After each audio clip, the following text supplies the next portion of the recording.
It's basically just a little bit larger than the amount of brush that someone would burn in their backyard. We allow burning when it is not feasible to remove the clippings that have been cut when people go through and they do clean up brush on their private properties. What we try to do is we try to make sure that first it's nice and cool and that there's high humidity so we don't have to worry about it spreading even though we do have people on the ground watching it. But then the other thing that we need is we need ventilation.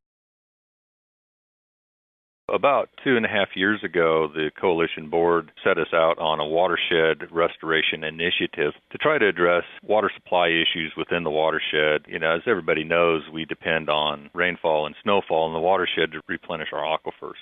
We're looking at ways that we can increase infiltration into the aquifer. The watershed plan addresses ways that we could go about increasing infiltration into our aquifer and bolstering the long-term water supplies that we depend on. Plants take up 96 to 98% of the total supply. And that's okay if we know that the watershed is in good health, but we know our watershed has been modified through fire suppression and grazing so that we have a situation where we have woody plants invading onto former grasslands. We'll continue to meet with the Watershed Task Force, which is a multi-agency group. So we don't want to set anything in stone, but it gives us a platform on which to justify going forward with a number of projects.